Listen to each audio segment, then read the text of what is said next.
first off, I just want to let you know about the Nick Hexum thing. Yeah. Perfect. He's the one who knows about fangs. I don't know if you recognize that. Yeah, it's true.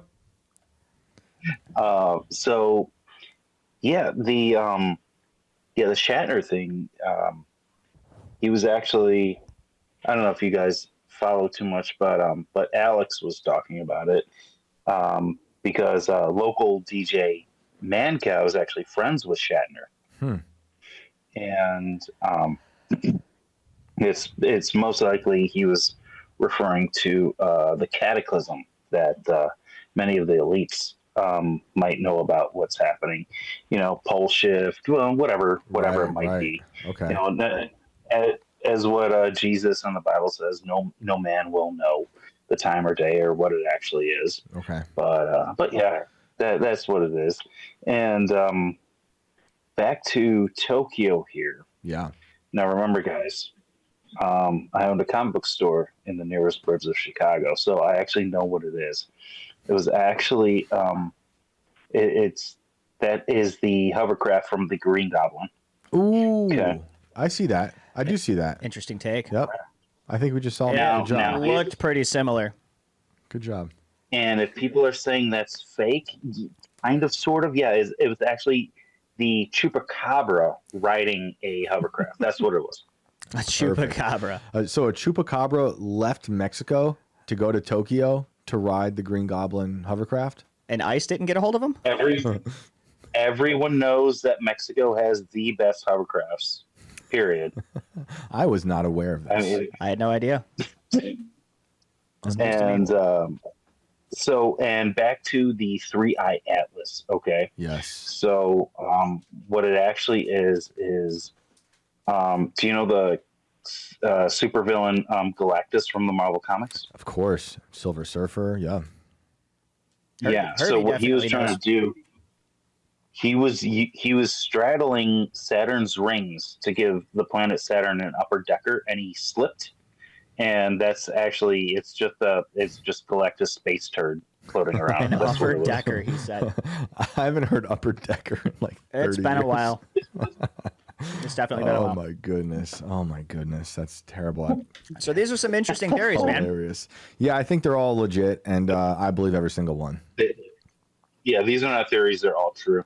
Yep. So anyway, back to last night. You guys were talking about Avi Loeb, and he was actually talking. I think you mentioned he was talking about he felt he was receiving space messages. Was that right, or was I like kind of imagining that? Or I don't know if he said that. And real quick, I want to shout out everyone who's just now joining us from IRL. What's up, everybody?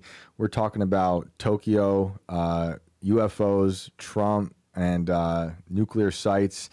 And now we're talking about we're going back to Avi Loeb, the probe guy. And did he say he received space messages? Not that I know of. You know, maybe he kind of hinted at that in his writings, but it was more of like, it's all very theoretical with him. Did you hear that in the clips we were playing? you know, I'm not sure. Maybe I was just taking a cognitive leap, if you will. But I just want to say that you know, Nikola Tesla also thought he was receiving space messages. That's Very where he true. was getting his information to make, you know, the 0-point energy drives. Yep. And What we have heard about 3-Eye Atlas is that people were saying they were hearing, receiving some kind of like pulse signal from it, which reminded them of that wow signal from a few decades past. And some were, I think, speculating that original wow signal might be 3-Eye Atlas. But, you know, like in every other story with 3-Eye Atlas, everything kind of contradicts one another and there's always something new. But there is that. But I haven't heard Avi talk about the pulse sound yet. But yeah, you're right about maybe that was Tesla. Yeah, no, maybe that was it. I was having kids running around in my house because, you know, I have kids, so, you know, I could have gotten distracted. I know how it goes. Do you know anything about a guy named Jordan Maxwell? That name sounds really familiar. Really familiar. Tell us. I'm gonna look up. Okay. So Jordan Maxwell, he's sort of like some of the precursor for conspiracy theories. I don't really want to say conspiracy theories. He's a conspiracy researcher. Right. Started investigating a whole bunch of things. Referenced the 14 times, which is an ancient, not ancient, from like the early 1900s. Mm-hmm. It's kind of like a collection of bizarre news articles. And he was told to look at that from people he claimed were angels / aliens. Now, I don't know if anyone knows this, but the term angel is actually it's a misnomer in a way, but not a way. Angel means an emissary or messenger of God. Right. So if you want to make those as, beneficent aliens or, actually intelligent, angelic entities that don't have any corporeal bodies, whatever way you want to look at it. Mm. But there's another guy that he teamed up with called Johnny Enoch. I know it sounds like a goofy name, but he referenced Jordan and Zechariah Sitchin. Do you know about Zechariah Sitchin and the Anunnaki, the lizard people type shit? I've heard about the Anunnaki. Yeah, I'm not sure. I'm not familiar with Enoch. I'm looking him up right now. It's an interesting last name to have when you're talking about this stuff. Yeah. Yeah, I'm pretty sure he just claimed that last name. Okay. Yeah, Johnny Enoch. Yeah. So Zechariah Sitchin, he actually claimed during his translations of the scrolls, he claimed Anunnaki were in his home. Physical Anunnaki were in his home, helping him translate the scrolls. Interesting. Did they say, like, what did he write about their appearance? Did we have anything else? You were like, I don't want to say proof because sounds like he probably didn't take photos of him. There's no selfies with the Anunnaki. No, it's only through Jordan Maxwell saying this is what Zechariah Sitchin said to him. Mm-hmm. Yeah, it's hard to prove. Of course. I mean, yeah, it's a wild claim, but no, this stuff is interesting. I'm looking up Maxwell. I have seen this guy's name, but I haven't dug into him yet. I'll have to do some of that. When you look him up, people like David Icke come up, so that's always fun. They both sides would reference each other's references and work, but Okay. Usually 9 times out of 10, all their stuff would be backed up by whatever claims that they were actually making. Mm-hmm. Let me see, Seymour Hersh. Mm-hmm. Let's go to Seymour Hersh for a second. Let's talk about old Cy. I remember reading that he claimed Osama died of cancer way before they even went in to go get him. Yes. Dude, I've been trying to get Seymour Hersh on this show. He's old, so it might not happen, but it's a wild claim. I mean, he wrote a whole article about it. I think that was published in the London Times. I think he had a hard time publishing it here, but it broke down the timeline of Osama's death in terms of the official story that we had, and it doesn't make sense, and it really caused a lot of ripples because the White House had to come out at the time and say, like, okay, yeah, this was weird. Like, I forget how we could do a whole thing one day. I'd like to do that, where they talk about the timeline. They got this wrong, they got that wrong. Some of these accounts were weird and easy to falsify. And then he turned it into a whole book. I think it's called The Killing of Osama bin Laden, and it's crazy. I mean, the stories this guy broke are kind of insane through his lifetime. He's 88 now. Yeah, and from what I understand, he's a bit cantankerous right now too. So. Yeah. I mean, he seems like a lot of his more recent interviews, and I think the most recent ones are probably 5 or 10 years old, as far as I've seen lately. He's always on like Democracy Now, and they have a very certain leaning. But this guy, no matter who was in office, he went after the truth, and if he got some sort of breaking story or a clue or a source, he really dug into it, and it wasn't just sensational stuff. He spent a lot of time breaking some really wild stories. He did a lot of good work, and it was just interesting because when he broke some of these stories, one of them was, I think it was the massacre in Vietnam, and like Nixon. They, as far as we know, they were saying Nixon was thinking about revoking his Pentagon press pass, and they were like, if we do that, that's a really bad look. So, I mean, it's crazy that they didn't, because he really made that administration and the military, certain aspects of the military, look pretty bad. It was ugly, you know. But he also struggled with writing those things because he didn't want to make every military person out to be a villain.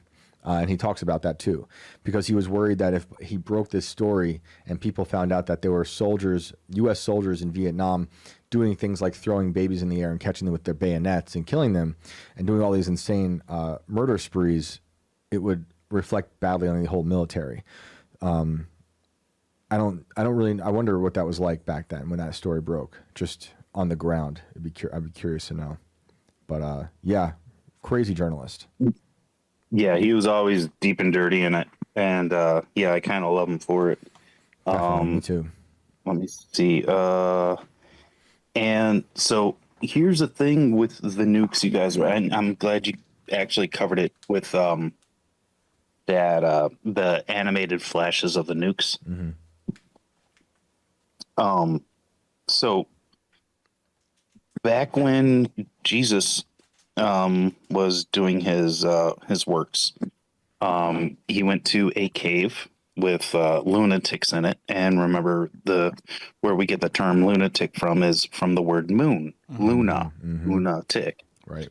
And you know they asked Jesus, and Jesus pulled the demons out from this lunatic, and he was going to send them into the pigs, and they're like, but before he sent them into the pigs, they're like, no, please. You know, Jesus, don't send us into the void. You know, whatever you do, just don't send us into the void. Please send us anywhere you want. And then Jesus sent them to the pigs, and then they ran off to the cliff into the water and whatever. Yep. Now, you know, a void is nothingness, right? Yeah. Yeah. And I don't recall. Have you ever heard of the story about maybe it's called Stranger in the White House? It was about a supposed alien interaction with possibly President Eisenhower, revolving around a supposed alien named Thor Valvaliant or Valvaliant Thor or something like that. Yeah, is this about the contract they supposedly made? Yeah, but one of the things is that supposed alien was telling them, like, hey, you guys need to stop dropping these nukes. They are affecting other dimensions other than your own, and they're causing damage. Right. Now, I saw one other, you know, animated thing of all the nukes dropping down, along with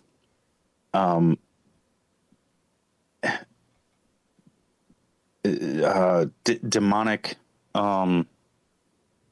possession cases happening.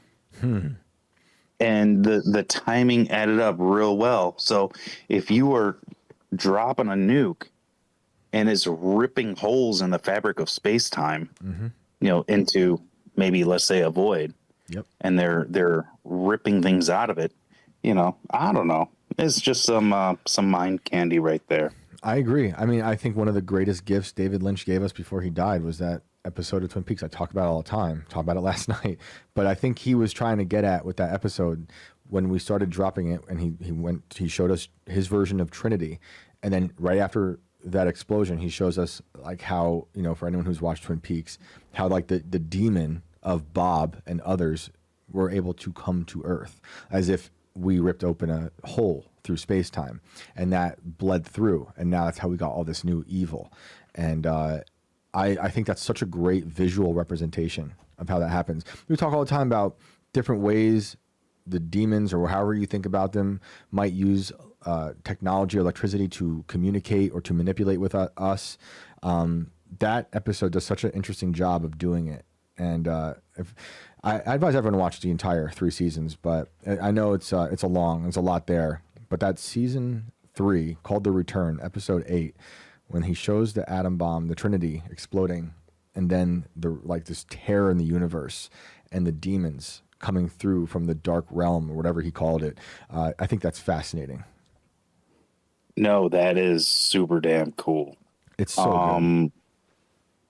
I'll definitely have to take a look at that. Side note, married Todd Lincoln and her seances. Have you ever seen what married Todd Lincoln looks like? I have an image in my head. She was a big lady, right? I know for a fact what she was doing. She was trying to find her Karen card. That's what it was. She was possessed, Karen. I mean, I feel bad though. Like they lost her child, and I think she just went nuts from the grief. But seriously, can you imagine trying to be the president and you're at war and your wife is doing this at the White House? I mean, these are crazy times. One of my favorite quotes from Lincoln is someone accused him of being two-faced, and his response was, "If I had two faces, why would I wear this one?" And really just showing like how much of a humble, self-effacing, pretty humorous dude he was.